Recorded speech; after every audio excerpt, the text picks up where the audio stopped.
Okay guys, this video is just going to be an overview,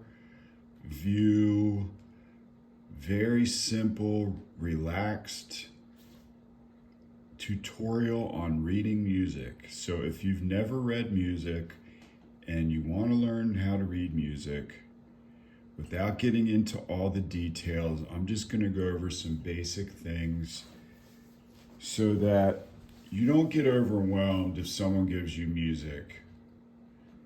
A sheet of music is here as maps, guides, just like a GPS is for getting you to A to B.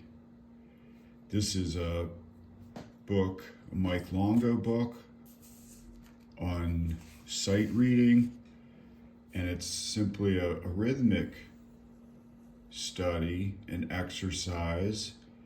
And you know, the first thing you basically do when you look at a piece of sheet music notation is you just, number one, you look at the clef and certain symbols that you have to learn. The C represents something that has to do with time. I don't want to get into specifics, but this is a rest, and these are all notes to be played. So this is a specific pattern that I work on that allows for me to work on my rhythmic skills on my bass. Yesterday I was in the recording studio and I did pretty well.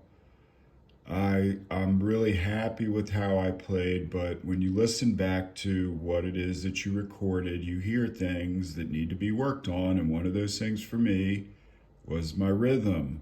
There were a few times where I was just a little bit off, so time to work on my rhythm chops. Chops is slang for skills. If you're new to music lingo and slang, or if English isn't your first language, chops, CHOPS, is slang for skills. So when I say I have to work on my chops, these are my rhythm chops skills. Over here is my Jeff Berlin Bass Education Lesson 5 music that I'm working on, and it's in bass clef. So we just start looking at the clefs on the staff. This is a very universal symbol for music, right? That's the treble clef. This bass clef here isn't as recognizable, is it? I don't think so, even though I'm a bass player. Universally, this is also, not to get into specifics, but I'll break a rule real quick. This is the F clef, and those two dots are below and above the F line of the stave. But the main thing here is just to remember that not to get overwhelmed if you're new to music, to just take a deep breath, relax. If you've given yourself time to practice, say like 30 minutes, why not spend it? I could spend 30 minutes. I could spend a month. No, I won't say a month. A week for where I'm at on this line alone. Counting slowly, no metronome, at a time. Medium rock beat is written in here. So what's that sound like? A one, a two, a 1, 2, 3, 4. Okay. You know, think of your favorite rock song if you're into rock. But I don't necessarily these are very challenging rhythms to play. I'd say these are advanced, okay? But once you start working into them, they're not as advanced. They become more familiar, and so you're going from unfamiliar to familiar. Unfamiliar is discomforting or uncomfortable. It's confronting the discomfort of being a bass player that needs to work on things that you may not want to work on or face, the truth of your weakness.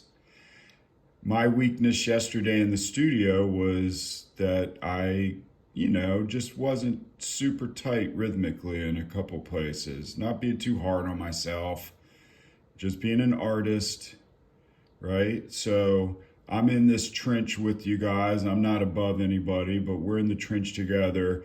If you want to really excel as a bass player, my suggestion and advice is to learn how to read music. Or if you already know how to read music and you're playing bass, get back into reading music. This is treble clef, obviously. The treble, well, I say obviously, if you have a background in music, you'll know that the treble clef is associated with higher register instruments like the violin, the flute, soprano vocals. Bass clef is associated with lower register instruments as the double bass, the tuba, the trombone. Okay, so don't get overwhelmed when you get some music. If you're new to reading music, just look at each part, like a new website or new software you're learning, right? When I go to learn, or like a new app that you're learning, that you're new to, and you're unfamiliar, and there's a little bit of frustration, you're typing, and then all of a sudden you hit something, and then you open another window, and what happened? Well, you're just new to the app. When you're new to music, just, not that you can click on these things. If you want to, you can Google reading music, beginning reading music, or how to read music, reading music, basic principles, fundamentals, that kind of thing. Man, there's like, oh my God, dude, just like anything on the internet, there's so much out there, and it's all good, You'll find someone who you resonate with. I know I have. But bass clef, treble clef, okay? That's C is a symbol for time. If there was a line through it, that would be a symbol for cut time. There's a quarter rest, eighth rest, 16th rest, 1E and 1, 2, 1, 2. Well, this is 1, 2, 3, and 4, and 1, and 1E and is the rest. 2E and 3E, 3E and 4 and. So you have to just like count these out. If you got through basic mathematics in school, you can get through this. It's just that you just have to apply yourself and pay attention. Don't beat yourself up if it feels frustrating, if it brings up issues from when you were a kid. Like for me, I was not good in math. I hated math. And so, like in high school when they would try to teach me theory, it just reminded me of the same feeling I got when I was in algebra class. I'm like, ew, I don't want that, so just bear with that. And know, if you have to get up and go get a drink of water, take a break, come back, okay? This is how you learn these challenging things that are going to help you become a much better musician. Proficient, competent, badass, confident in your rhythmic chops like this, man. If I worked on this for a week and then I show up at a jam session or a recording session, I'm going to be on the money like I wasn't yesterday because I haven't been working on this. I've been working on a lot of harmonic stuff. This is more of a harmony. All these rhythms are very straightforward. 1 and 2 and 3 and 4 and 1 and 2. So just straightforward eighth notes. These are all very chopped up. Look at these going from the 8th to the 16th notes. Dotted 8th notes. Okay. Look at that 16th freaking rest. And oh man, and so Just like a map, though, you're not looking at each detail of the map, or if you're on GPS, you don't like hold the phone up to your face and go over every inch of the map or the GPS where it's directing you. You're kind of glancing as you're driving, and it's just giving you simple directions. It may give you like a cue, an audio cue. I know I listen to, when I'm on Waze and I'm driving, I have my earphones in to hear the voice, telling me to take the exit or all that good stuff. And the same thing holds true. This is all moving. You're moving like if you were driving, music's moving, right? 1, 2, 1, 2, 1, 2, 3, 4, 1, 2, 3, 4, 1, 2, 3, 4. All right, so it's moving. And, so these are measured rests and notes.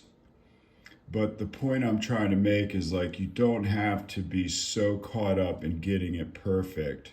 Just the simple coming in here and counting these off slowly. 1, 2, 3, and 4, and 1, 2, 3, and 4, 1, 1, and 2, 1, 2, 2.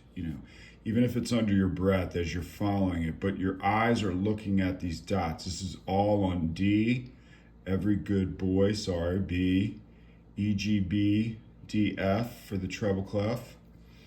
Okay? So these are all, it's like basic math. And, when we're adults going back to studying something that is a lot like math, that can bring up issues. Like I was saying earlier, it could trigger some things. It's like, man, I don't want to study this shit, man. This is like, I just want to play. Well, you'll have your time to play. There's always time to play. It's whether or not, and how well you play, I think, is based on how well you practice. Okay? And we'll just end it on that. All right, so thanks for watching. My name is Eric Zuka. If you'd like to have a lesson or consultation on reading music, feel free to email me at sczuka@gmail. I'll put that email address in the description below. And have a great day.